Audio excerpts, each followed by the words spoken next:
السلام علیکم ورحمۃ اللہ وبرکاتہ۔ الحمدللہ رب العالمین والصلاة والسلام علی اشرف الانبیاء والمرسلین نبینا محمد وعلی آلہ وصحبہ اجمعین۔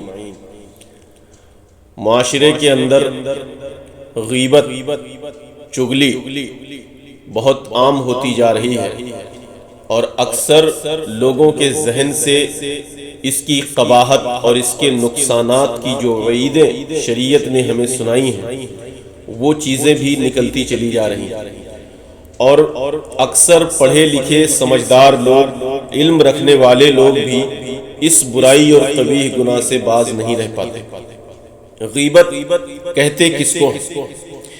کسی مسلمان یا غیر مسلم کے عیوب اس کی غیر موجودگی میں زبان سے، قلم سے، حرکت سے یا کسی اور طریقے سے بیان کرنا، اگر وہ اسے سن لے تو اس کو ملال ہو، شریعت کی روح سے غیبت کہلاتا ہے۔ اور اگر کوئی ایسا عیب کوئی انسان بیان کرے جو اس بندے کے اندر موجود ہی نہ ہو تو پھر یہ اس کے اوپر تہمت اور الزام لگانا ہوتا ہے۔ اللہ تعالیٰ نے اپنے کلام میں ارشاد فرمایا ہے کہ ایک دوسرے کی غیبت نہ کیا، اور اللہ کے رسول صلی اللہ علیہ وسلم نے فرمایا ہے کہ غیبت گناہ میں زنا سے بڑھ کر ہے، یعنی ایک انسان زنا کرتا ہے اور ایک انسان غیبت کرتا ہے، زنا سے بڑا گناہ غیبت ہے۔ مگر ہم لاشعوری میں اپنے نفس کے ہاتھوں مجبور ہو کر کہیں نہ کہیں شیطان کے بہکاوے میں آ کر ہم غیبتوں سے بچ نہیں پاتے ہیں۔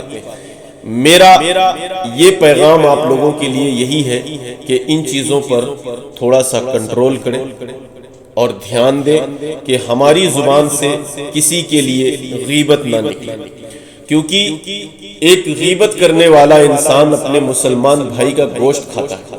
یہ بہت ہی زیادہ قبیح گناہ ہے کہ ہم کسی کے پیٹھ پیچھے کسی کی برائی کریں، اور اس طریقے سے جب انسان غیبت کرتا ہے تو دعا اس کی قبول نہیں ہوتی، اعمال حسنہ کا جو اعمال نامہ ہے وہ کم ہو جاتا ہے، اس کے اعمال حسنہ جو بہترین عمل ہے اس کے نامے اعمال سے کم ہوتے جاتے ہیں، کیونکہ غیبت کرتا ہے انسان تو ایک طرح کی بیماری میں مبتلا ہوتا جاتا ہے، اور گناہ جو ہوتا ہے وہ انسان کی نیکیوں کو گھٹاتا ہے اور انسان گناہ کی طرف آگے زیادہ چل پڑتا ہے۔ اب قیامت کے دن کچھ لوگ ایسے ہوں گے جن کے نامے اعمال میں نیکیاں ہوں گی، اور وہ اللہ تعالیٰ سے عرض کریں گے کہ الہی ہم نے نیکیاں نہیں کی۔ اللہ تعالیٰ فرمائیں گے کہ جن لوگوں نے تمہاری غیبت کی تھی ان کی نیکیاں ان کے نام اعمال سے مٹا کر تمہارے نام اعمال میں لکھ دی جائیں گی۔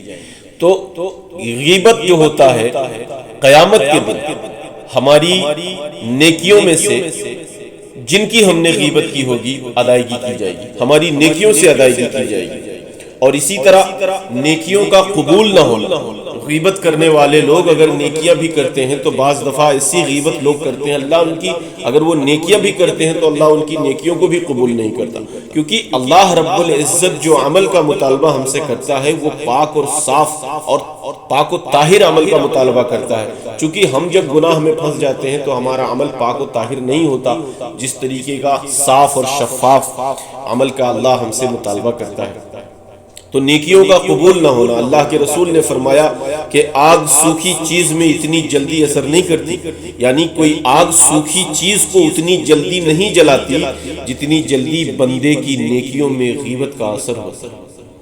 سوکھی لکڑی میں اگر آپ آگ لگائیں فٹاک سے وہ جل جائے گی، لیکن یہ اس سے بھی زیادہ اثر کرتا ہے غیبت۔ اگر کوئی انسان غیبت کرتا ہے تو اس کے عمل پر سب سے پہلے نقصان کا اثر ہوتا ہے۔ تو ہمیں ہر طرح کی غیبت سے بچنا چاہیے۔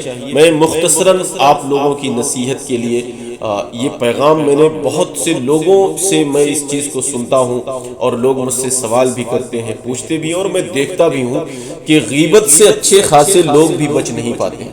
تو اللہ رب العزت ہمیں اس قبیح گناہ اور برائی سے محفوظ رکھے۔ ہم اپنی برائیوں کا اظہار نہیں کرتے، انہی لوگوں سے چھپاتے ہیں جو ہمیں چاہیے کہ اپنے بھائیوں کی برائیوں کو بھی لوگوں سے چھپائیں۔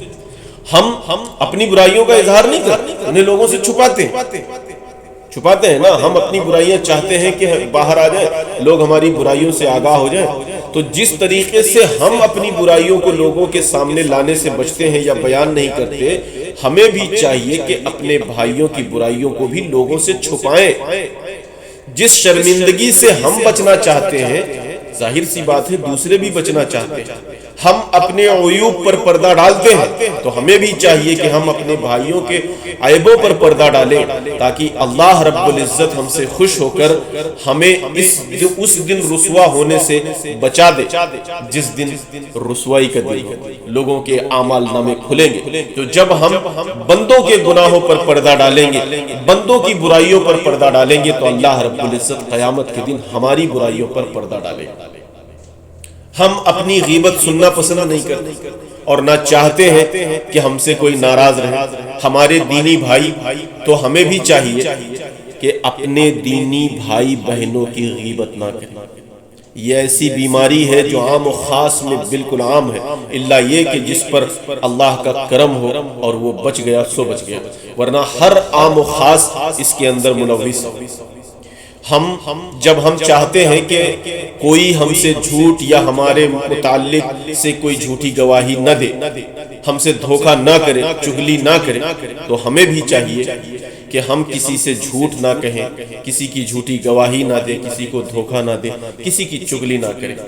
اللہ رب العزت دیکھ رہا ہے ہمارے سارے اعمالوں کو، حتیٰ کہ وہ ہمارے دلوں کے بھیدوں کو بھی جانتا ہے. تو جب ہم کسی کے ساتھ نیکی اور خیر کریں گے اور کسی کے ساتھ درگزر اور عفو کریں گے، یعنی درگزر اور نظر انداز کریں گے، تو ہمارے ساتھ بھی اسی طریقے کا معاملہ کیا جائے گا. تو ہمیں اپنے اخلاق اور کردار سے لوگوں کے دلوں میں محبت پیدا کرنی ہے اور اس طریقے کے گناہ سے بچنا چاہیے. ایک بات آخری یہ کہنا چاہتا ہوں کہ یہ جو چغلخوری ہے، یہ اتنا خطرناک گناہ ہے کہ اگر کوئی انسان کسی کی چغلی کرتا ہے اور اگر اس بندے کو یہ بات معلوم پڑ جائے تو اس کے دل میں ہمیشہ کے لیے نفرت پیدا ہو جاتی ہے، اور شاید ہی کہ اس کا دل کبھی زندگی میں اس کی طرف مائل ہو یا نرم پڑے. کیونکہ ایک انسان جو بات لوگوں سے چھپانا چاہتا ہے، اگر تمہیں اس بات کا پتہ چل گیا ہے، اس کا علم ہو گیا ہے، تو خاموش رہو، صبر کرو، باتوں کو ہضم کرنا سیکھو.